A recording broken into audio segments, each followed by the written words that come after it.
Hello, everyone, and welcome to episode 10 of the Stage Racing Podcast. We got a little catching up to do this week. We're going to recap Darlington and we're going to recap Bristol. And I got a feeling I was on my soapbox last time. I think Cody's got a little something for us this time, so stay tuned.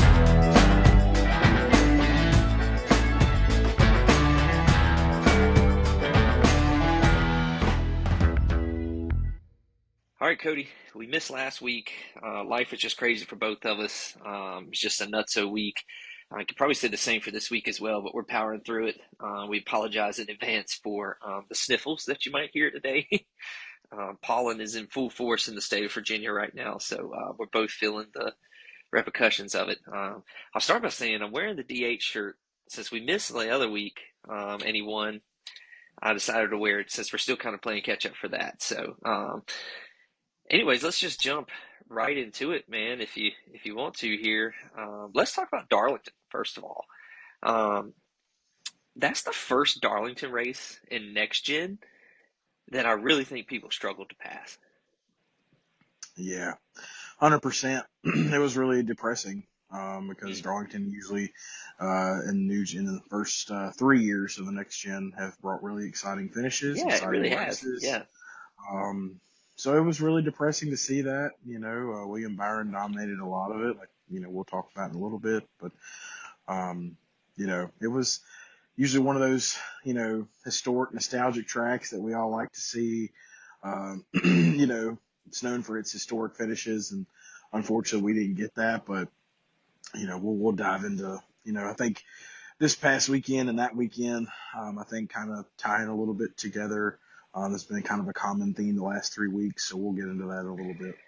yeah. You talked about Willie B. He was definitely the dominant car, for sure. When he had clean air, when he lost his track position, he was average, just like the majority of the field. Well, with the exception of Blaney, which has kind of been the case for the entire year. But it was just one of those things to me. I mean, Darlington's pretty narrow as far as like where you have the opportunities to pass. Anyways, it's definitely not a narrow track by any means, but with the way you have to race it, it's too wide, and that's about it. And you almost got to set the driver in front of you up to pass. The problem I think is just that we're in year what 3 or 4 of these cars now, Year four. and everyone has got them tuned in. I mean, NASCAR made them this way so that you could have parity, you could have different people win. Well, you had it the first couple of years. Now, not so much, and you're seeing the same guys run up front every single week. I mean, honestly, it's a pain in the rear end from a fantasy standpoint.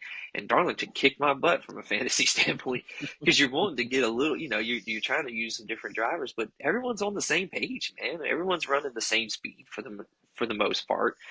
It's just tough to pass, and it's unfortunate, is what it is. Yeah, that's that's going to be part of my rant a little bit later of what NASCAR needs to do, and I'll get into a little bit more of the not being able to pass. Yeah, and so we'll come back to that. But I think one other thing with the next gen, we saw it in Darlington, and forgive me for Bristol this week, but I don't remember seeing anything about it, and I'll talk a little bit more about that. But I don't think we had any loose wheels, like wheels come off on the track at Bristol. Correct me if I'm Uh, wrong. we maybe not on the track, but on pit On road, it pit was a road. serious Okay, issue. It almost severely that's hurt. right. It I hit mean, Suarez's car and almost hit his it gas man. Yep. almost hit his gas man, and that would have severely hurt that gas man. So, Yes, it would. um, yeah. Yes, it So I would have. mean, it's once again. I mean, me and you've been preaching on this issue for, Yeah. I mean, pretty much the whole season, and um, The one they lug even talked. tires got to go. They even talked about it on the broadcast. Not about going away from one look, because I mean they're not going to do that in the booth. But um, but they talked about the little pin and all the stuff that goes into that, and it's just And not it's let not me touch on suitable. that for a second, Cody. For people who are listening and might not know exactly what we're talking about, when they designed these new cars, in the previous gen cars, there'd always been 5 lug nuts, and so they went down to one, which with this tire kind of makes sense because of how wide it is, how much bigger it is. Although I have seen some renderings of what it would look like with 5 lugs. I think I might even sent that to you. So it's doable. But NASCAR's kind of stay with it. But really, what is holding these tires in is a pin about like what you get when you do a pop-up tent, like a pop-up canopy tent. It's a pin basically like that. And so from NASCAR standpoint, I get where they're coming from. Is that the crews need to take the time to make sure that it clicks. Well, they're not gonna be able to hear it clicks, but that it sets. But we're running sub 7 second pit stops now, man. Like no one's doing that. And really, like I get NASCAR's point of view, but at some point they got to realize, okay, this is a safety issue, and it is. And you almost saw it. If that tire would have hit that gas man in the head, dude, he's out cold. I mean, if not borderline death, honestly. And this is a design flaw. They got to recognize it for what it is, along with a million other things in this car. But this is something that you can fix, maybe not fairly easily, but if it's something that you said right now, we want to start on it now. You might could have it in place by the midway point of the season. I don't know if they would want to do that, but you could definitely have it in place by next year. And I think it's something they got to explore because it's dangerous. Yeah, I think kind of to your point is what I was going to say. It was just, this is just sort of a comicosm of like all the things that we talk about with this gen car. It's just sort of a microcosm of the whole thing, and it's just it's unfortunate, but I mean it is what it is, and it's a big safety issue, and I still hold firm on this. Someone's going to get hurt before the 36 races are up. Oh yeah, for sure, and definitely. I mean, it's unfortunate, but it's like you said, you kind of see it coming. I just hope it's not too bad, really, at the end of the day. But continuing to talk about Darlington, you saw a few cars come and go after Willie dominated toward the end of stage three there. Reddick had a really good car.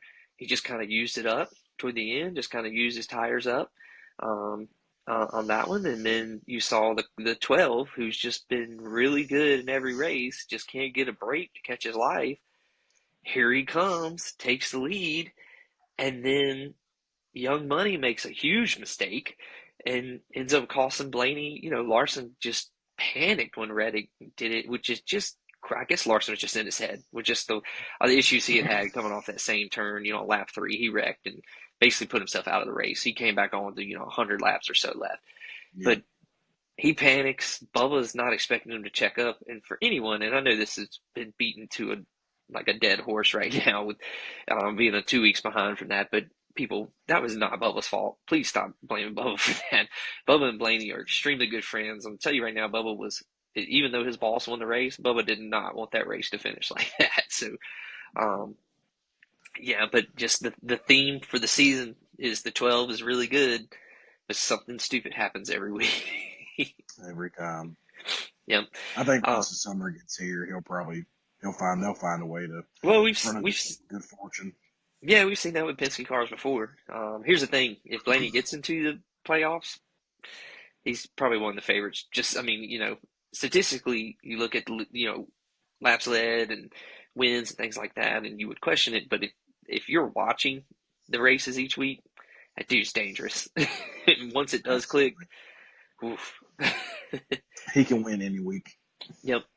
Well, I think because of that wreck to Larson and ensued the last um, caution and pit stops. And as they come into pit stops, I'd text you and I was like, it's the 11th time to shine. And I was like, here we go. And this particular weekend, we were both traveling back from a golf trip with our buddies. And so I think I got home shortly after the race started and was watching. And I think you were, not too far behind me. So we did get to watch the majority of the race. But I told you, I was like, here he comes. And I called the kids into the den. I'm like, Denny's about to win this race.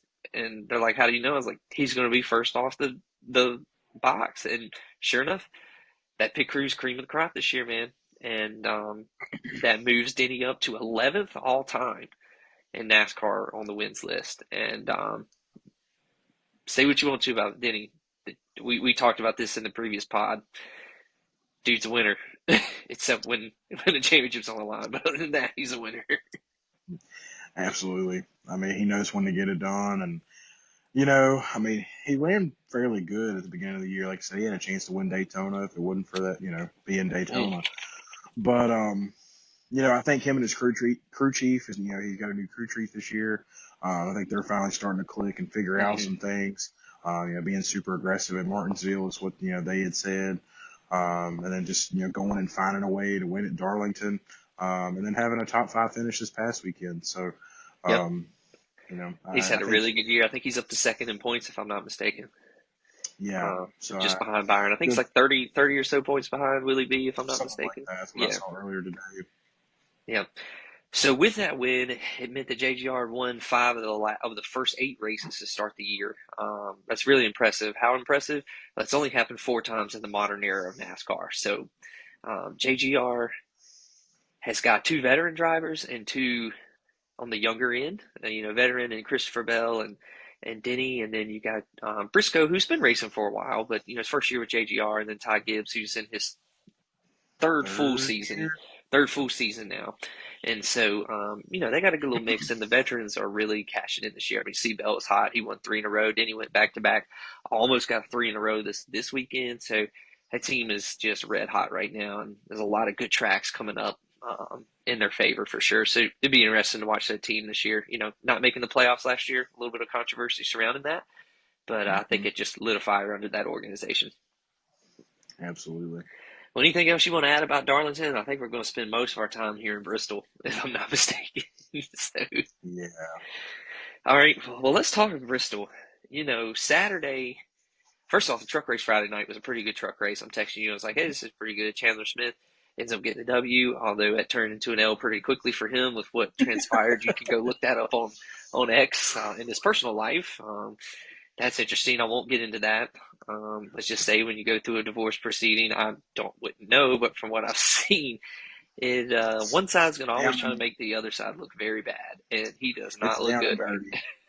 And I don't Yeah, I don't know that it was a coincidence that it happened after his first was it yeah. first career win? No, I think he's Um, won on trucks before. He just moved back down to has trucks. he? I think Okay, so. I okay. think So so.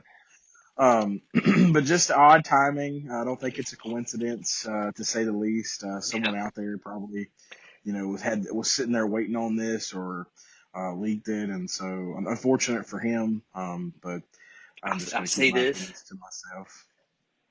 It's enlightening what we saw, and if there's any legs behind it, Buddy's going to be lucky to find a ride here soon. I'll just say that because wow. I Yeah, always, unfortunately in our society these days, I think you're guilty until proven innocent, where instead it should be innocent until proven guilty.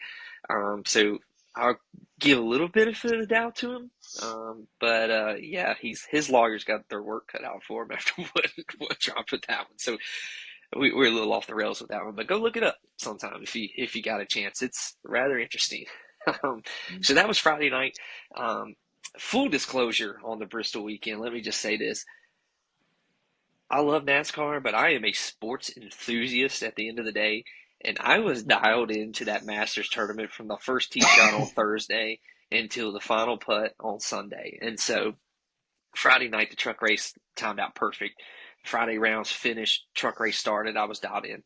Saturday, it was freezing cold here in Virginia, so I didn't do anything. I did a little bit of running and put the rest of my mulch down that I've been needing to do, hence why I'm probably so darn stopped up. But um, came back in and turned the Masters on. I was trying to keep up with the Xfinity race. I really was until I realized that Larson was in there kicking tail and taking names. And at the end of stage one, there were only 13 cars on the lead lap. and yeah, so that pretty much set the tone for the rest of the weekend. But Saturday started, you and I are texting, holy crap, these tires are cording up again for the hmm cup practice. yep. It We're was getting very excited. exciting to see that. Yeah, we were stoked, and Hmm. we thought about somebody had done peed in the formula And again there, yeah, but they saved that formula. They took a sample and went with it but now again. we but now we know what it is. Now we know what We the know what it P is. is. It's temperature, It's and temperature, specifically so air it's temperature and fully cloud cover. And cloud yeah. cover. Because Saturday it was cloudy. Temperatures were hovering Mm-hmm. high 40s, low 50s, just depending. The wind was blowing. It was cold. And it was Yep. very similar to what the spring race was at Bristol last year. It was opposite last year. They didn't quite have that Mm-hmm. much fall off in practice. And then the race, they're Practice falling off like crazy. Where this year, they're cording after 40 laps. I mean, these things are shredded. It's the thing shred. of Yeah. beauty from what we've been wanting, what we've been preaching. I'm excited. I'm like, what the heck am I going to do Sunday? I want to watch golf. I want to watch this race. And then we get 40, and I recorded the race and plan to go back and watch it, but we get 40 laps, and I'm keeping up with it on X and the NASCAR app, so I, kind of keep my fantasy up, and I'm seeing Gluck post that we're 50 laps into a run, no tire wear. We're 60 laps into a run, no tire wear. We're 70 laps. Crew chiefs are all over the radio saying, "Don't hold back anymore if you haven't already. Go for it. They're not wearing." So my question is, oh where did our tire wear go? Yeah, I mean, Sunday ended up being 10 degrees warmer, in turns 1 and 2, if I'm not mistaken. You had a bunch of sunlight, there was no shadows over there. So they talked about that on the broadcast on TV, and um, it was completely different. Like the first Yep. half of segment 1 was really good. I watched most of the race until, Kyle Larson went and did his thing. But yeah, I mean, the first half of the first segment was really good, and I was like, okay. But then, once you got to that 50, 60 laps, it was like, okay, like, where's the fall off, Where are we and it going? just Yep. never showed And and up. it and And it kind of seems to be like that on a lot of these tracks. Is the first stage NASCAR's kind of similar to F1, man, and this is why I've always had a hard time getting into F1, and nothing against people who watch it, but it's like they're always like, "Oh, well, the starts are exciting," and I'm like, "Okay, that's cool." And yeah, there's some really exciting starts, but I want to see stuff throughout the race. I want to see passing throughout the race. I want to see comers and goers. You don't always necessarily get that in F1. Well, daggone, if that's not what NASCAR's turned into here.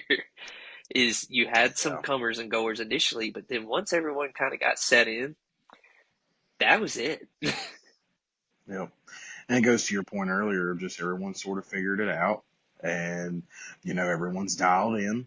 And so it's like, okay, we get that initial data, from the first 50, 60 laps because, we don't test or practice like we used to. Hmm. So, every team is spending that first 50 to 100 laps, gathering that data, dialing in the car.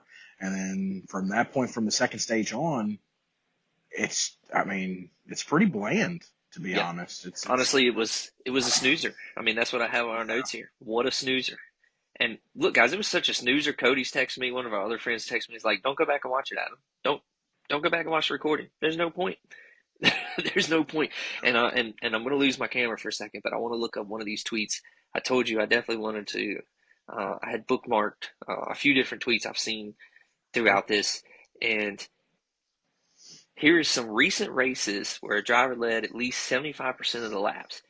This is the first time that a NASCAR Cup Series has had back-to-back races with a driver leading 75% or more of laps since the summer of 2008, when you had two GOATs and Kyle Busch and Jimmy Johnson. And what's crazy is I think that stat could be even more because Denny just missed leading 75% of the laps at Martinsville. Martinsville. And so, man, I'm gonna hold on, Cody. Hold on. I know I'm gonna let you loose. I'm gonna let you off the leash here in a Fine. second, man. You're fine. But I have to ask this question. You watched it more than I did. We talked about it at Martinsville. We don't know what the TV coverage showed, but we were sitting in the stands. We could see some passing. But from what I've seen from people who were there, I don't think this was an issue of passing going on TV not showing it. I just don't think there was much happening. It wasn't. It was nothing there. From everything I had seen, I'd followed on Twitter, looking up, watching on HBO Max, watching the in-car cameras, because I'll flip back and forth during Sundays.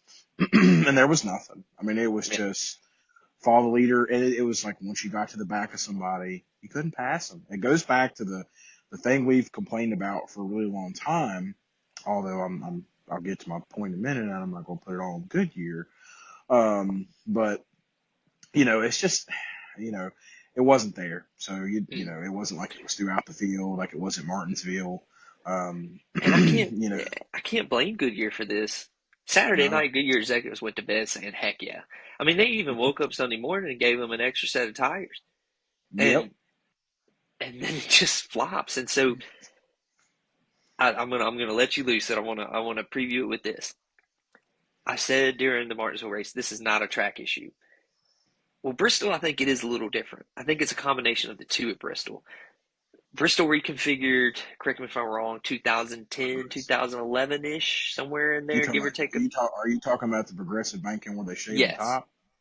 That Before they was shaved the top. So they did the progressive banking before first, they did the and then they progressive banking first, and that was in yeah, like that was like 10, and then they yeah, did and the then they progressive, shaved the but then top. they did the shaving in like 2012. It was So they 2012. reconfigured Bristol, And since then, you've had some good Bristol races, but it's not the Bristol that used to sell out every. And there was a what 20-some-year waiting list for tickets down there. 160,000 fans with a 10-year plus waiting list. Yes, and I mean, I went to my first Bristol race. I think it was 2010. 2010, 2011, Still somewhere good. right after that. And it was a Still good selling race. out. Yeah, went with my buddy Kevin Reed. Shout out Kevin. We randomly found some tickets from a dude in Radford when we were in school up there and took the short trip down to Bristol. Had a blast. It was awesome. It's an experience. Look, still go to this day because Bristol is an experience. But I went there and then I went again in maybe 2012. My wife, we were engaged at the time. Her aunt was in the military and got some military tickets, and we went for them. And Denny actually won that race. That was the famous race where Tony Stewart threw his helmet at Matt Kenseth's car. The night That was race. Yep. yeah, that was it was a night That race. was It was a that fantastic race was then too, but that was a great race. it still wasn't what you usually have at short tracks. Well, so the funny thing about that race is that I went back, I guess, and I really dove deep into this Bristol thing, and I'll get into why in a minute. But like the 2012 night race was one of the better races, to be completely Hmm. honest. If you go back and rewatch that race, it was phenomenal, and they had shaved the top, and everyone thought, okay, you're not going to be able to, it's going to force guys down to the lower side. It didn't. What it actually did was it created a second groove that everybody was running that middle lane in the high lane, and it was actually still beating and banging, and it was But you know what's great. It crazy was though? like, If I remember go right, ahead. Denny did win that race, but he ran it Mhm. on the bottom. That's just crazy. He It's did. like late in the race he went back to the bottom, and that seemed to be what did it. But like you're saying, you had multiple grooves in that You race. did. Yep. So yeah, So I'm gonna I let you mean, loose, Cody. yeah, Give no. it to me, man. So Talk here's the to me. thing. Let me have it. I've never had the luxury of going to the Bristol race, and it's always been on my bucket list since I can remember. Growing up, I was almost as passionate about Bristol as I was Martinsville, just because I thoroughly enjoyed that race every single time, whether it was spring or summer at night. Of course, the night race was always more of a banger, but Mhm. uh, you know, so to me, it is a little bit of a track issue. I'm not going to disagree. I think Mhm. there is some things. It's changed a lot since they did the progressive banking, which I'm not a fan of. I don't think they should have ever touched it. But I can understand with the COTs and all the things like that came in and, trying to change and be a little progressive, so to speak, and progressive banking. But I never thought they should have touched that, but they did. And then they shaved the top and they worked on that and that kind of worked out. And we've still had some good racing, like you said. I mean, the 2016, if I remember right, was a pretty good race. The 2020 All-Star race wasn't terrible. Yeah, I was at that one. I actually went to Yep, that. it wasn't, it It wasn't was bad. okay. I think the only thing Um, that I wanted from that race, I left there thinking we needed more laps. Because if I'm not mistaken, they only did hmm 200 in the feature, and it was broke They up did. quite significantly with the stages. I just remember saying, and even my brother went, who doesn't really watch NASCAR. He was just like everyone else, over COVID, wanting to get out and do something. He was even like, they needed more laps. It was too short. hmm It was. Chase ran away with that All-Star, race win, and but the underglow under the cars and everything like that was really cool, and then, Hmm. there's something different, and so there's been some good races even since the reconfiguration and everything. So I'm not just gonna crap on the track itself, but my biggest gripe is the car, and I know we talk about this almost every week, so I'm not trying to beat a dead horse for all our listeners out there. If you want to tune me out, then tune me out. That's fine. But Adam got his in a couple weeks ago. I'm gonna get mine in now. We got NASCAR's got to do something like this. They have to. It's not, It's and this isn't something that's got to be a fix for the middle of the season. This is something we can fix next week. This is not something that has got to be pushed to next season, like the point system or whatever you want to do. This is something that, like, it's the downforce for one. Like we got to get these noses on the ground. Like that's one of the biggest things. Get the rear end up in the air. Get the noses on the ground. Take We that need some stupid downforce in diffuser this. off on short tracks. There's no Take reason the for that diffuser diffuse. off. Stop worrying about the underbody. We need to get more air from out on the underbody and get it more on the top. So we get that downforce, get that rear end up. And so when these cars are able to drive up on the back of these other things, they're able to get that air off the spoiler and get the car in front of them a little loose. So that way they can actually pass. That's Hmm. what's going to change. And then also too, getting a little more narrow tire. Goodyear's done all they can do. Like they have literally done all they can do to try to make these tires work. And they're working to an extent to what they have to work with. Yep. They're going Yep. to work best with this car. Now, if you want to go out here and we've preached this until it's dead, you want to give us more horsepower. Give 100 more horsepower. I think right now it's like 652 or 670. I don't know. Somewhere in the 650 to 670 range. 650, 670 range. Yeah. Go ahead and give 100 and get us to 750. Just get us to 750. And I'm pretty sure if I'm not mistaken, that's where we were at the end of Gen 6. So get us to 750. And then let's get some more downforce. Let's change a little bit. Let's change a little bit of the undercarriage of the car. Let's start there. Let's get some shorter spoilers. And we've really got to start looking at. And I said this a couple weeks ago. We've got to start looking at actual specific packages, whether it's super speedway, whether it's short track, whether it's road course. We have got to stop looking at this from a cookie cutter standpoint and saying, okay, everyone's going to do the same thing. Because to your point earlier, we're not seeing that much parity in this sport anymore.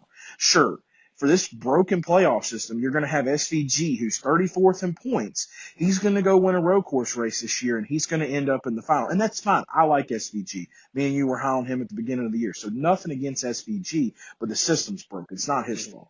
So in the same instance, the car's broken. We're 4 years into this. If you go back and you look at year 4 of the COT that everybody hated, go back and watch that season.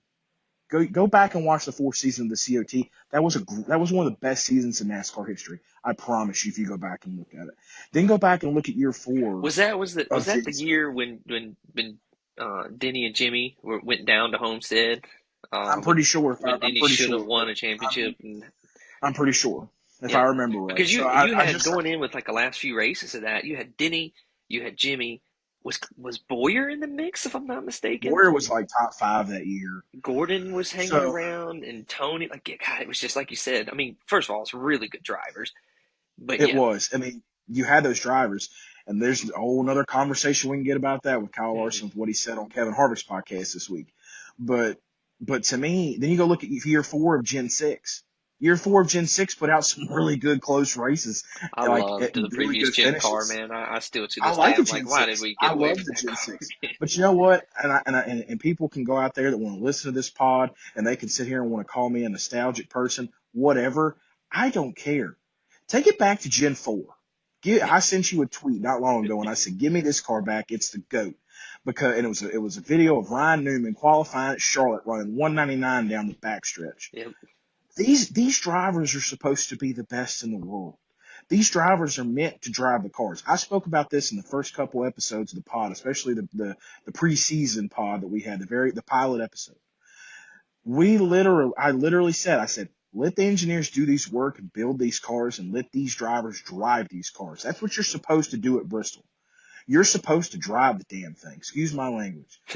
But I'm done. Like NASCAR Yeah, needs to it's do something, and they need to do something ASAP. Because and what's going here's to end up happening is we're going to lose short track racing. yeah. Martinsville's going to lose a race. Bristol's going to lose a race. And the funny thing is they said it. NASCAR come out and said it when they debuted this car. Oh yeah, it's all fine. It's all great.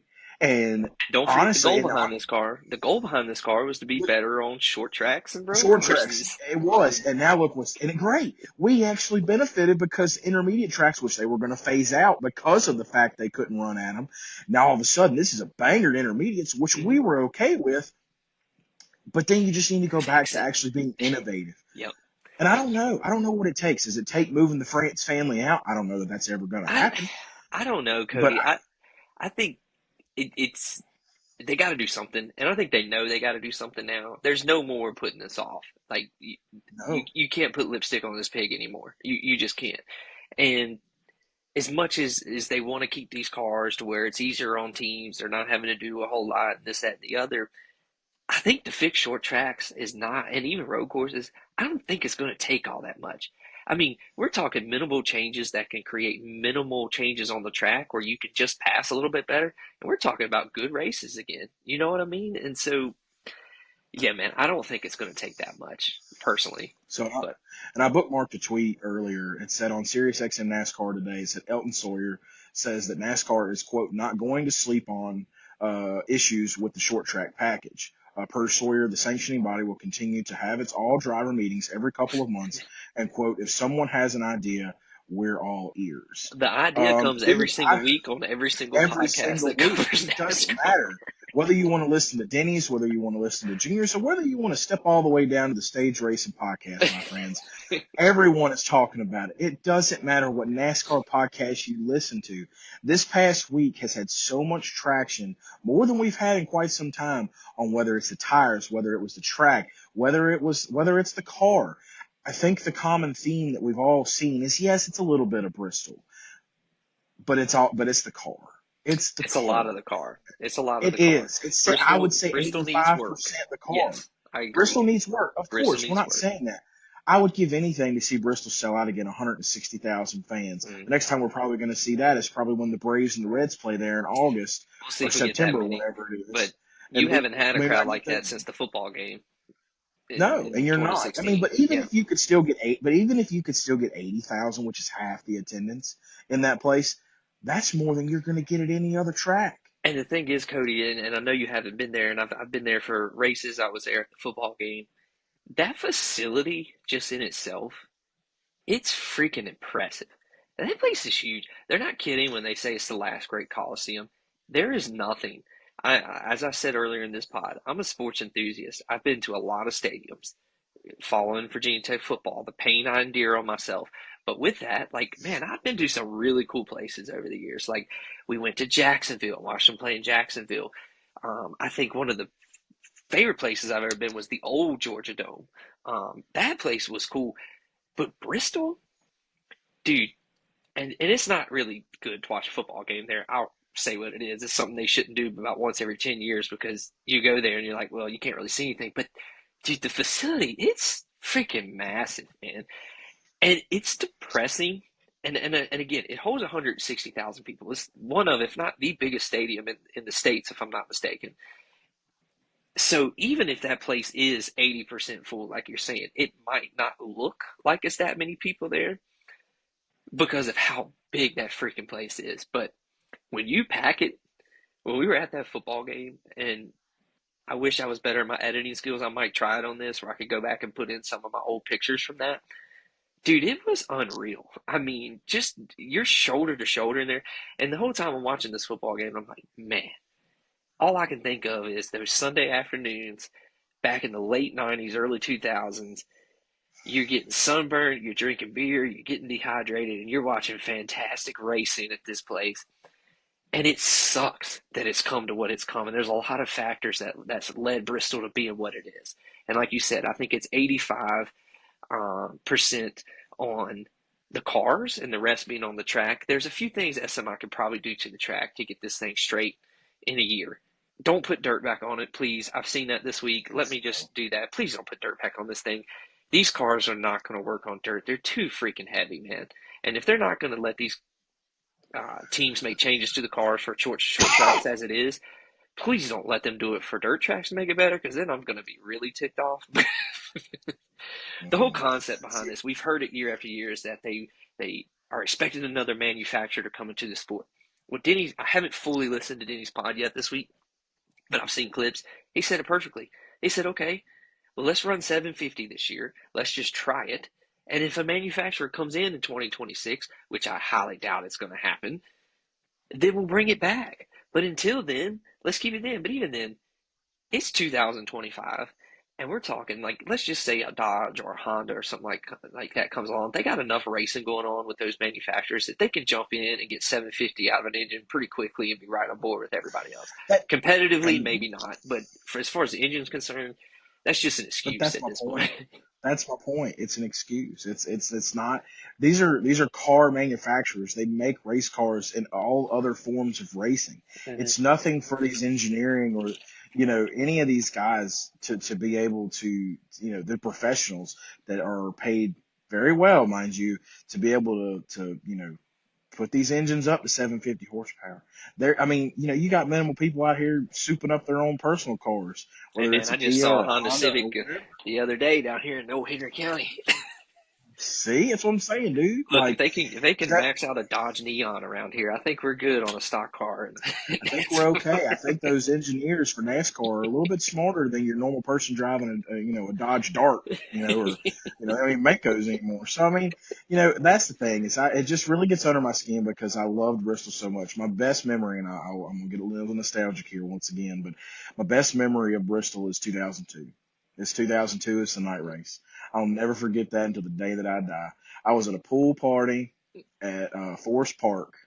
Shout out good Forest Park down there when it Oh was man, still oh really yeah, nice. yeah. Oh, it's So it was still that there. pool party. We'll just say Yeah, I that. know, but it ain't as nice as it Ain't used to what it be. was, but it's okay. Uh, but I was at a birthday party, and I'll never forget. Me and my dad. My dad picked me up. We left. We went home. I remember running downstairs. And I remember cutting that thing on, and Rusty Wallace was leading, and Jeff Gordon was all on his butt, and he gave him the old bump and run. And Jeff Gordon ended his 37 race winless streak that night in Yeah, '02, and it was something special. It was yep. something. It was, I'll never And forget that moment. and I think the best part of that, you talk about the bump and run. People can give their feelings on how they is. I think everyone defines what a bump and run is differently. But I say all that to say this: Denny's been harping on this for years now, since they changed the next gen. You know what was different in those gen cars is that the driver behind the leader could manipulate the race, not the Could leader manipulate them. manipulating the person behind them. Correct. Correct. Because you can't now because like I said earlier, all the arrows underneath the car versus all the Mm-hmm. arrow being on top of the car. So that's the problem. And that's the other thing too. So I'm gonna come back to this real quick. So everybody, we didn't have the pod last year when Austin Dillon just slammed through Joey Logano at That was Richmond. not a bump and run. That was a No, bump and dump. and then correct. And then side slam Denny Hamlin. But here's the thing to that, and I thought about this today when I was driving home. You talk about not the rear car, the second place car, third place car, whatever. The rear car is not able to manipulate that car in front of them because they can't move that air. So you can't bump and run. You can't just kind of same thing in Martinsville too. Let's be fair. There's not as much Mm-hmm. aero in that is into play in Martinsville, but it's still there. Mm-hmm. And And you it can't shouldn't really be still kind of on a bump track and like get up. that. No, but you still have to have a little bit to be able to kind of maneuver that rear end to get them loose so you can kind of get up under that quarter panel and then drive under and Mm-hmm. roll through the corner without shifting. So anyway, but thank to Austin Dillon, like I said, not to ever throw an excuse. He definitely dumped Joey Logano. We all know that. We all can agree on that. But think about that's something that this car has made. I mean, just look at the Xfinity race. Granted, completely different car, but that's something that this next gen car has really sort of encouraged. Mm-hmm. Like, hey, You almost for have me to. to be able to go get a win, I've got to go dump a guy to Mm-hmm. go get the win because I can't pass. I can't So pass. that's Yep. another reason for me of like we need to change something. This is it's beyond to the point where oh well we're just gonna keep talking about no the Do talking's something. done. Get off your hands. Do it. Here's what's crazy. I looked at the ratings for the weekend for sporting events. Now the Masters kicked Viewers. everyone's rear end on Sunday. Had over 12 million viewers. Which, if you're not a golf fan, you missed out because that was one of the best golf tournaments I've ever watched. But Shout out Rory. yeah, shout out Rory. NASCAR still owned the ratings in auto sports, man, and it's not even close. People want to watch. People are tuning in. Give them something to get excited about, man. Like, I'd I be think surprised. I'd be the surprised. I didn't mean to cut you off, no, but you're I'd be good. surprised to actually get the full F1 numbers because they don't count. They don't count who watches on the F1 app. Mm. So I'd be Yeah, they're surprised. just I'd be taking based off the surprised. ESPN numbers, But but but see, but the other thing is too is they actually had a midday race. Mm. So they actually had more, in my opinion. I could be wrong. If anybody out there, tweet me or whatever, tell me I was wrong. But I would almost say they probably had more viewers this time because of being like a midday, like a midday for them, midday race And versus it being like at 2 or 3 a.m. or whatever. and you know what's crazy So with all this? Lead us not to forget. Fox decided this year we're going to push NASCAR to FS1, and we're going to show Indy. Indy's at the almost very bottom of the ratings. trucks Like almost, the trucks almost trucks outwatched. almost beat them. Xfinity killed them. Yep, Cup murdered them. yep. And Cup had Xfinity had over 1 million viewers. yep, yep. They And almost beat F1, didn't they did, yeah. And so, um, what are you doing, Fox? But that's a pod for another. We've harped on them enough. That's just stupid decisions by administration there. But um, yeah, I really know what else to say, man. I want to pull up a few more tweets here. I told you I wanted to go through today. Let me get them back because I bookmarked. You already hit my one with Elton Sawyer. Um, here's one. Through the S's is the account. It says at some point NASCAR has to wake up and realize they put the wrong people in the important decision making areas. I'm tired of hearing about tires. I don't care anymore. I don't want to hear a fix for anything unless it involves increasing horsepower. I think everyone's on the horsepower ship right now. Maybe that fixes it. Maybe I don't. I don't know. Um, let's at least try it and see what happens. Um, Another one, Gleck.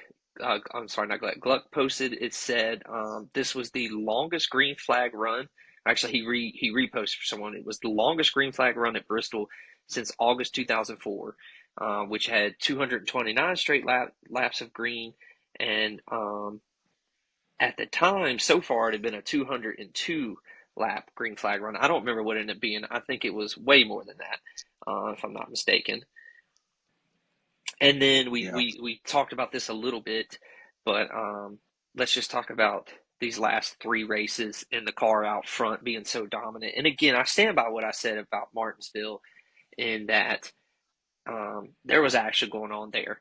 I do think they're trending in the right direction at Martinsville. The fall race should be pretty good at Martinsville, I believe. But um, I'll come back to what it was. Hamlin led 274 laps at Martinsville.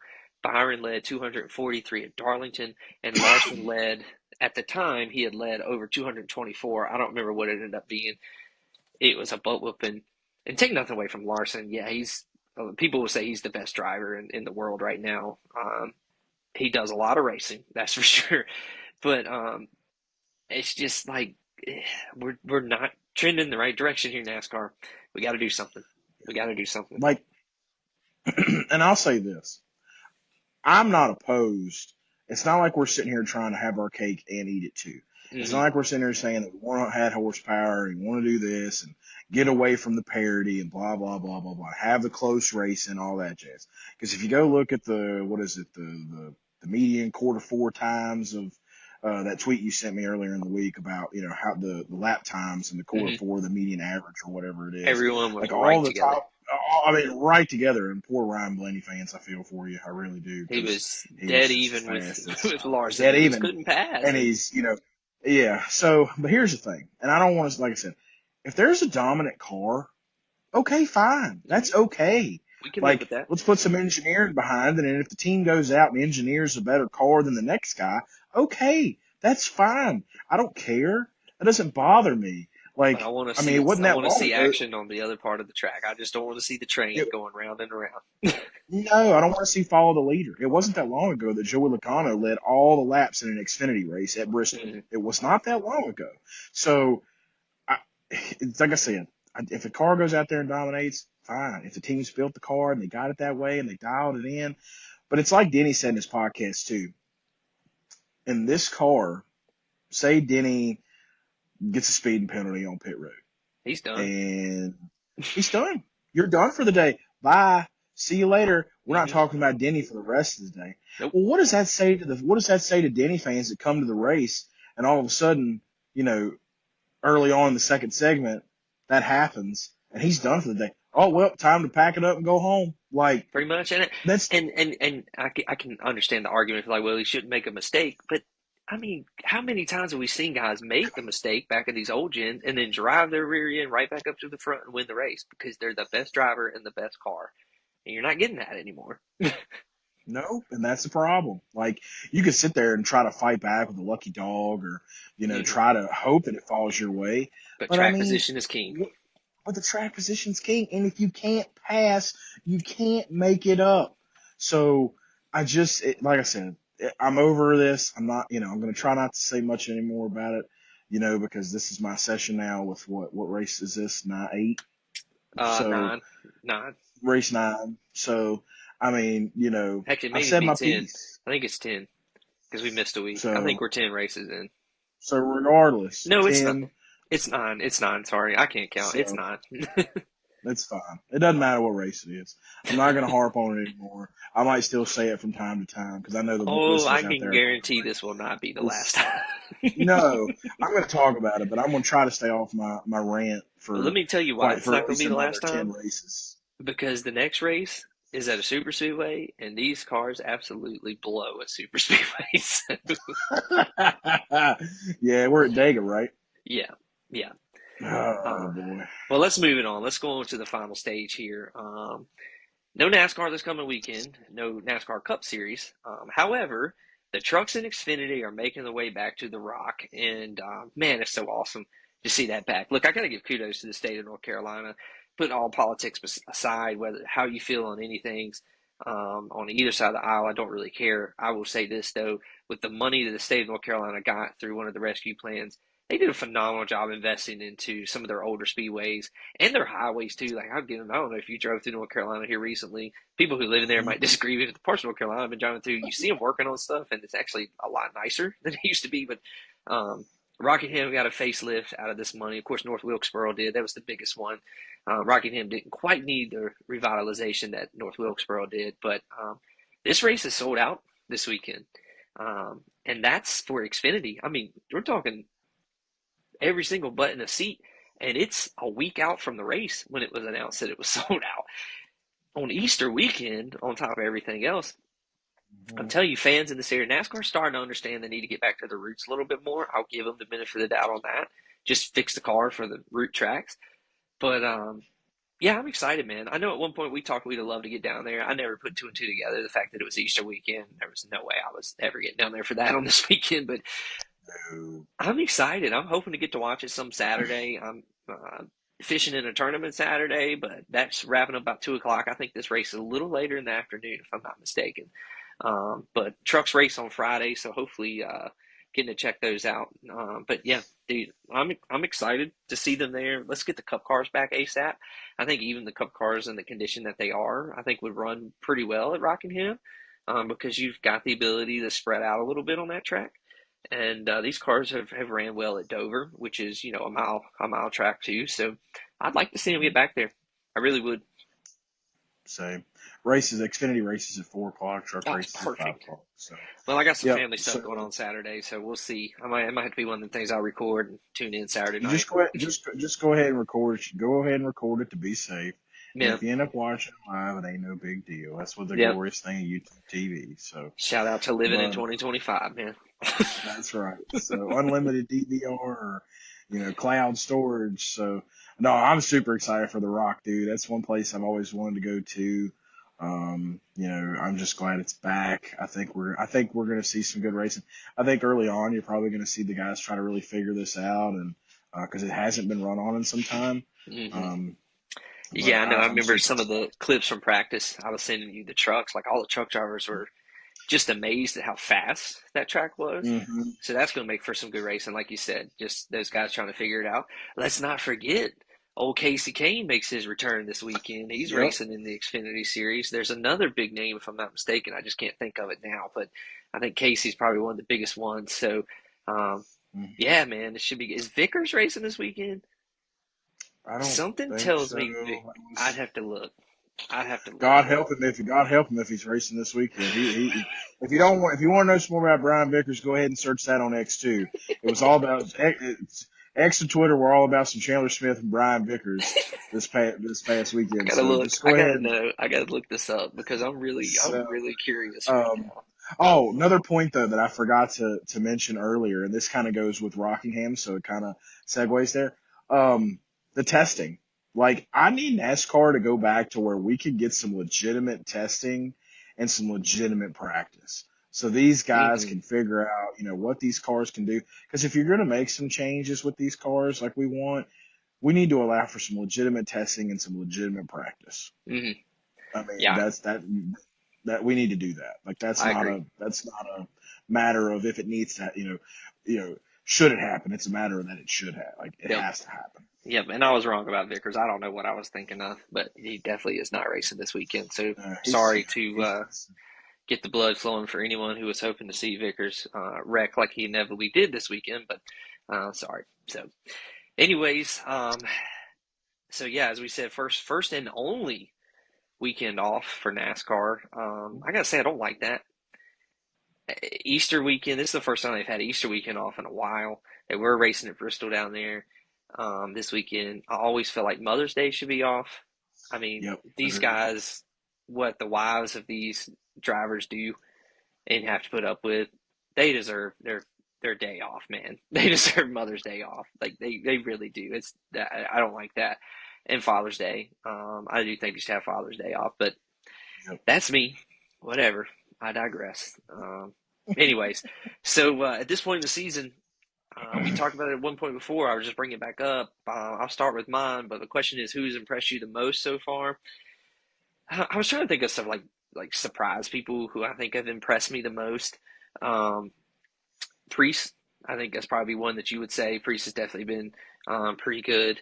Um, Justin Haley this past weekend had a really good run. I think Alex Bowman's looked pretty good. He's had a little bit of bad luck, but I think Bowman's, Yep. all the rumors about him losing his ride and this, that, and the other, I think he's done enough to kind of shut that down a little bit. And yeah, I mean, go on. I mean, what Christopher Bell did earlier this year was so impressive. Denny following it right up, Larson doing Larson things. So, I think those are the ones who've impressed me the most so far. What about you? Yeah, I think early on, I talked about one of the guys that kind of disappointed me, but I'm going to change that now, and that's Bubba Wallace. Hmm. He had two or three consecutive top three finishes. He's really kind of hit his stride. His pit crew's doing a ton better right now. So shout out to that team. Um, Definitely Christopher Bale I was going to list because, I think if any of us had said, we thought he was going to, back to back to back in the season, we'd have probably been like, nah, that ain't happening.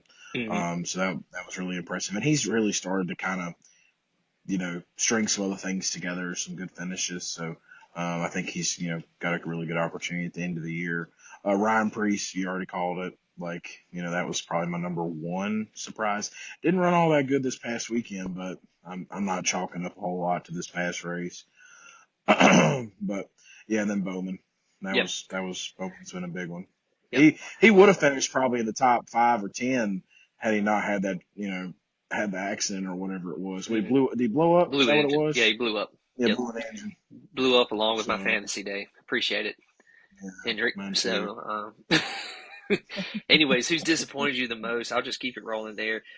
I would say I wanted to say SVG, but then I stopped and I was like, you know what? Has it been SVG or is it just Trackhouse in general? Something's up with Trackhouse, man. I don't know if Hendricks kind of pulled back and how much they're helping them along, but man, they just haven't been good. Now, SVG can certainly turn around and go win, on a road course any given race they have there. You kind of almost expect them to. Um, Suarez, I think, will definitely be the favorite when they go to Mexico City. But I mean, Chastain hasn't looked like himself. Suarez has not been good. That poor SVG's just come on to some serious, just tough luck. And the thing is, like, he ran. Leah's not to forget how good he ran in the fall race at Martinsville last year. So, like, he's capable. I just think something's up with that organization.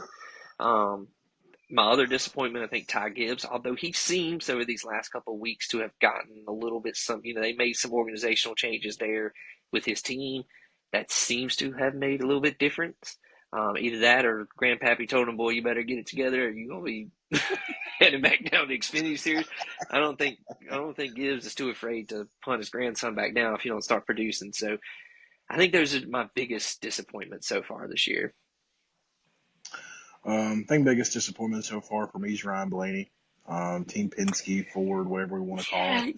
it's tough. It is disappointing when you look at pure results, but it's It like we said is. before, it's just, is it bad luck? I think it's just bad luck.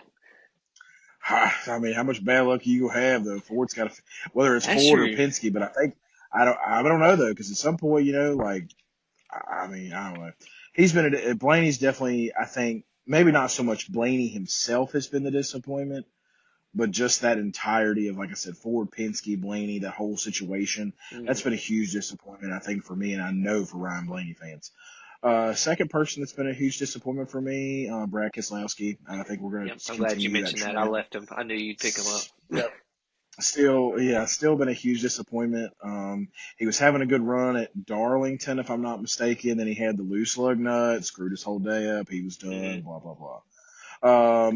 My next disappointment, changing another one from one that I was excited about or had surprised me early on to now disappointing me, is Kyle Busch. Kyle Busch has definitely Yeah. reverted, not as bad as like DNFing every week, but he's really reverted to that late season RCR last year They've where it's lost some sort of speed. middle of the pack. Yeah, they've Now lost some speed. Austin Dillon's been running better though. Hmm. So it's So like, I don't know what it that I makes don't you know what it wonder is though with there. that team, which is just crazy to think of RCR as a small team compared to what RCR used to do, but it's like, are they having to like throw extra resources at one of the cars every so often? Maybe they throw a little extra at the eight so many Well, they weeks and throw a ran little extra at the three. Like something's up. they ran the 33 this Yeah, and weekend. then they I ran the don't remember 33, which I don't makes remember you who was in wonder it. It was why their it Jesse was their Love. first start. Jesse Jesse Love, Love. that's it. Yep. Yeah. Yep. So I don't know, man. Like he's really been a disappointment. Like I said, I changed one from each of my things earlier in the season so far, but um, I'm trying to. I mean, of course, Chastain. You already talked about Trackhouse. Like they've just been a huge disappointment. I mean, golly, I don't even feel like I see Chastain in the top 15. There was one race he was kind of up there. Martinsville. Yeah, he had a good run in Martinsville, but uh, Trackhouse in general, besides SVG's pretty good run at Coda. Ugh, Coda, but then he had bad luck. yeah, Couldn't, I so. mean, ugh, but Um, it's a I don't, long I don't season. know It's not this. panic time yet, but if Mm-mm. you don't have it figured out when the calendar finishes the month of May, you're in trouble. So, Yeah. I mean, needless to say, I think SVG's in trouble now, regardless. Like I said, he's 34th in points. I mean, yeah, he's got to win. he's gonna win. It's got to win or get in. Hmm. Like that's it. So Well, let's finish this up by saying, again, they're off this weekend, and then we got Dega. So no podcast after this one until after the Dega race. We're going to enjoy our few weeks off here. Again, apologize for missing last week. But speaking of Dega, just really quick, who's your driver to watch out for? the whole field, it's, since it's a super speedway. Um, I mean, super speedway. I'm gonna give an off the wall one here, just because he had some speed early last week, and at Bristol, not that it matters, but I think Ricky Stenhouse could be Hmm. someone to surprise at a super speedway.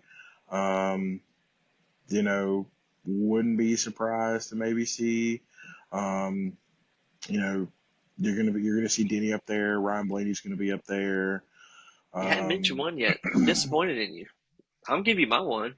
And I don't know. I'll need to send you this one account I follow. They really look at the statistics of average oh yeah, finishes and stuff. Chase Elliott has been Chase phenomenal Elliott. There you at go. Talladega Spring, and so yeah, I think he's the one to watch. That's. I think Hocevar too. Like I think Hmm. I'd be eager to see him and again in another restrictor plate Yeah, or because we well were super excited for speedway. him at Daytona, and he just something was up with his car that day. He just didn't have it, so it'd be interesting to see him, especially if he gets up there toward the end. Pull them belts tight, boys, is all I'm going to say. So Mhm. there's no telling what he'll Yeah, do. But, I always go off the wall at super speedways just because you never know, mhm. and it's. I mean, you're gonna have a big one, and but I think anytime. I mean, to me, if you're gonna pick like one person at a super speedway, it's probably gonna be Denny Hamlin, just because But you he's know what's got that crazy old is, school mentality. Denny, like He he's won doesn't at really Dega, run but well he at Daytona. doesn't really run too well at Dega. He He's runs better at okay. Daytona. He's much better at Daytona. When I think Dega, I'm thinking Chase Elliott and Ryan Blaney pretty much kind of own that track Ryan Blaney's probably in the gonna modern day. Of course, Bubba's won there before. So yeah, it'll be interesting. It should be a good race if they can actually, get some runs and pass, but that's not going to happen. So you just enjoy it for what it is and see who makes the least amount of stupid decisions and get mad at the ones who make the stupid decisions. So that's kind of where we're at. But all right, Cody, I appreciate it, man. To everyone who's tuning in, as always, we appreciate the support and yeah, catch us on the next one. As always, for the Stage Racing Podcast, I'm Adam, and that's Cody. Have a great, I guess I can say night, even though it's not night for people probably listen to it, but have a good one.